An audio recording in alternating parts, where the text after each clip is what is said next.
अघोरी अपनी झोपड़ी में लगातार खूबसूरत रशियन मॉडल रोजी के साथ शारीरिक संबंध बना रहा था।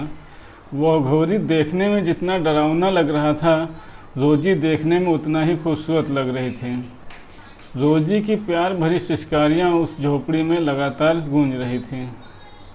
रोजी को जितना शारीरिक सुख आज मिल रहा था, इससे पहले कभी नहीं मिला था। रोजी लगातार दर्द बर्दाश्त कर रही थी, क्योंकि कहीं न कहीं वो उस अघोरी बाबा से प्यार करती है। ये सच्ची घटना ऋषिकेश की है, जहाँ एक रशियन मॉडल रोजी को भैरो नाम के अघोरी से प्यार हो जाता है। इस मोहब्बत के करीब 1 साल बाद कुछ ऐसा होता है जिसे सुनकर आपकी रूह कांप जाएगी। बस घटना में अंत तक बने रहिएगा। नमस्कार दोस्तों, मैं हूं राजन यादव। आप सभी का स्वागत करता हूं अपने YouTube चैनल। सितंबर सन 2010 रूस की राजधानी मॉस्को की रहने वाली रोजी, जो एक पेशेवर मॉडल थी, वो देखने सुनने में बेहद ही खूबसूरत थी। वो अपने माता पिता के साथ ही रूस की राजधानी मॉस्को को स्कूल के दिनों से ही मॉडलिंग का शौक था, इसीलिए ग्रेजुएशन की पढ़ाई के बाद उसने पेशेवर मॉडलिंग ज्वाइन कर ली। 2005 से लेकर 2009 तक रोजी का करियर काफ़ी पीक पे था। बहुत सारा नाम कमाया था, पैसा कमाया था, शोहरत कमाई थी। लेकिन 2009 के बाद रोजी के करियर में डाउनफॉल होना स्टार्ट। जब ये घटनाएं होती हैं तो वो बहुत परेशान रहने लगती हैं। वो बहुत सारी एजेंसियों के पास जाती है, उसे काम दो, लेकिन उसे मन मुताबिक काम नहीं मिलता। ज़्यादा टेंशन में रहने लगी। वो धीरे धीरे डिप्रेशन का शिकार होने लगी। उसने कई बार आत्महत्या करने की भी कोशिश। माँ बाप से ये सब देखा नहीं गया तो उन्होंने रोजी को कई डॉक्टरों को दिखाया। सभी डॉक्टर रोजी को दवाई देते और उसको बोलते कि इसको कहीं बाहर घुमा कर लेकर आओ, जिससे इसका मन बहल जाए।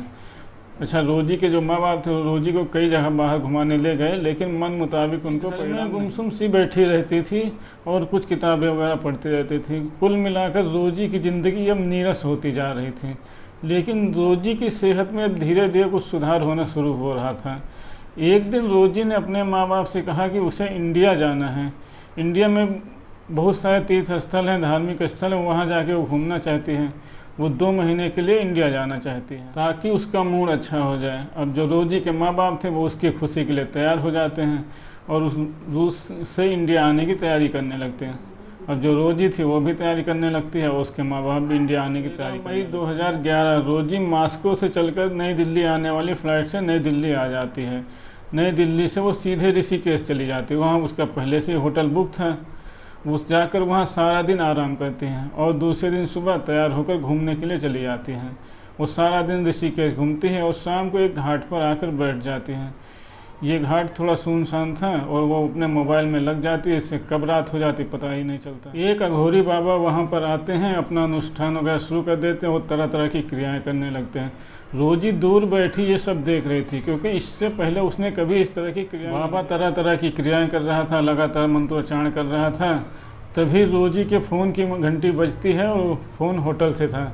होटल से वो मैनेजर बोलता है, मैडम अब बहुत रात हो गई है, आप होटल में वापस। वहाँ से उठती है और अपने होटल के लिए चल पड़ती हैं।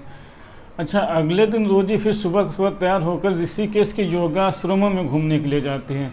वो कई सारे योगाश्रमों में जाती है, घूमती है सारे दिन और शाम को आकर फिर उसी घाट पे बैठ जाती है।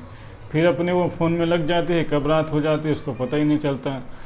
रात हो जाती तभी वो देखती है कि वो अघोरी बाबा फिर आ कर वहाँ पर तरह तरह की क्रियाएँ कर रहे हैं, अपना अनुष्ठान वगैरह कर रहे हैं, यज्ञ वगैरह कर रहे हैं।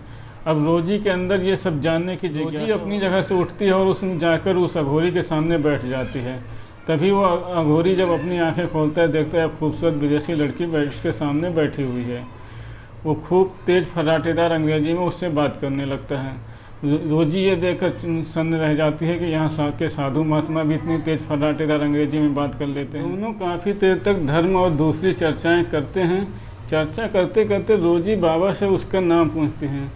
वो अघोरी अपना नाम भैरो बताता है और रोजी उसको अपना नाम रोजी बताते हैं और बताती है कि वो रूस से उसकी बहुत ही मशहूर मॉडल। काफ़ी देर तक बातचीत करते रहते हैं। उस अघोरी में इतना आकर्षण था कि रोजी उस अघोरी की ओर आकर्षित। बातचीत खत्म करते हैं तो रोजी बाबा से बोलती है, मैं जा रही हूँ लेकिन कल फिर आऊँगी। बाबा जो था वो रोजी को वहाँ से विदा करते हैं और उसके बाद अपनी तंत्र मन शानदार। करीब 15 दिन हो गए थे रोजी को भैरो अघोरी से मिलते हुए। एक दिन रोजी बाबा से पूछती है, तुम रहते कहाँ हो? तो जो भैरो बाबा था वो रोजी को बताता है कि वो पास की एक झोपड़ी में रहता है।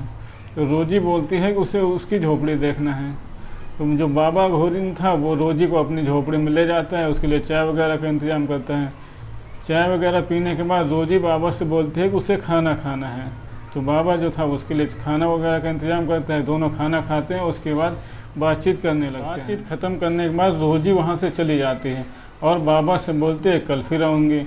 उस बाबा में इतना आकर्षण था कि रोजी उस बाबा की तरफ आकर्षित और भैरव के मिलने का सिलसिला लगातार जारी था। करीब 1 महीना हो गया था दोनों को मिलते हुए। अब जो रोजी थी वो कहीं ना कहीं बाबा से प्यार करने लगी। भैरव था वो रोजी को पूरा उत्तराखंड घुमाने लगा था। वो रोजी को ऋषिकेश के बहुत सारे आश्रमों में ले जाता था, तरह तरह के लोगों से मिलवाता था और दिन भर बातें करते थे, धर्म वगैरह पे चर्चा वगैरह करते रहते थे। एक दिन रोजी बाबा से बोलते हैं कि उसको तुम्हारे साथ झोपड़ी में ही रहना है। ये सुनकर बाबा दंग रह जाते हैं।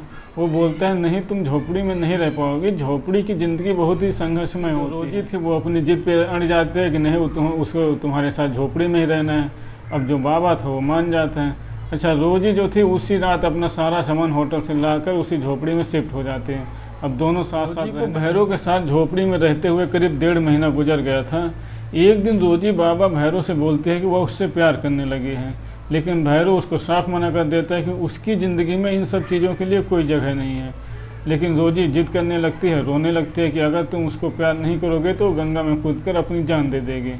अब जो बाबा था वो भी कहीं ना कहीं रोजी को प्यार करने लगा था। वो रोजी को अपनी बाहों में भर लेता है और अपनी गोद में उठाकर झोपड़ी में ले जाता है और उसको बहुत सारा प्यार वगैरह करता है। रोजी को अपनी झोपड़ी में ले जाने के बाद एक ही झटके में उसके सारे कपड़े उतार देता है और उसके साथ शारीरिक संबंध बनाने लगते हैं। अब रोजी की शिकारियाँ उस झोपड़ी में लगातार, तभी बाबा भैरव अपनी पूरी ताकत से ये खेल खेलने लगता है। अब शारीरिक संबंध बनाने के बाद रोजी की हालत लगातार ख़राब होने लगती है, लेकिन वो लगातार दर्द बर्दाश्त कर रही थी क्योंकि वो बाबा से बहुत ज़्यादा प्यार करने लगी थी। करीब आधे घंटे तक शारीरिक संबंध बनाने के बाद दोनों वहीं पर थे। रोजी ने भैरव से शादी करने का मन बना लिया था क्योंकि वो इतना झोपड़ी में इतना खुश थी, इतना अपने महलों में खुश नहीं। एक दिन वो अपने माँ बाप से सारी बात बताती है कि वो भैरव नाम के एक बाबा से प्यार करती है और उससे शादी करना चाहती हैं। उसके माँ बाप पहले तो साफ मना कर देते हैं, लेकिन बेटी की खुशी के लिए मान जाते हैं और बोलते हैं ठीक है, अगर तुम शादी करना चाहती हो तो शादी कर लो, लेकिन हमारी एक शर्त है, भैरव को शादी के बाद यहीं हमारे साथ मॉस्को में ही रहना पड़ेगा। अब ये बात जब रोजी भैरव को बताती है तो सुनकर गुस्से से लाल हो जाता है। गुस्से से रोजी से बोलता है कि मैं अपने सारे सुख आराम छोड़कर ऋषिकेश आया हूँ, अब इनमें दोबारा वापस नहीं जाऊँगा। तुमको अगर शादी करना है तो यहीं करना पड़ेगा और यहीं रहना पड़ेगा। अपने माँ बाप को फ़ोन करती है और सारी बात बताती है कि भैरव यहाँ पे नहीं आना चाहता। ये बात फाइनल हो जाती है कि रोजी शादी करने के बाद यहीं भैरव के साथ रहेगी, लेकिन महीने में एक बार अपने माँ बाप से मिलने मॉस्को जाया। 12 मई सन 2012 को रोजी और भैरव ने एक मंदिर में शादी कर ली। शादी समारोह में शामिल होने के लिए रोजी के माँ बाप भी आए थे जो मॉस्को से। फिलहाल रोजी और भैरव गंगोत्री में एक योगा आश्रम चलाते हैं और खुशी खुशी अपनी ज़िंदगी काट रहे हैं। तो दोस्तों, ये थी आज की सच्ची कहानी।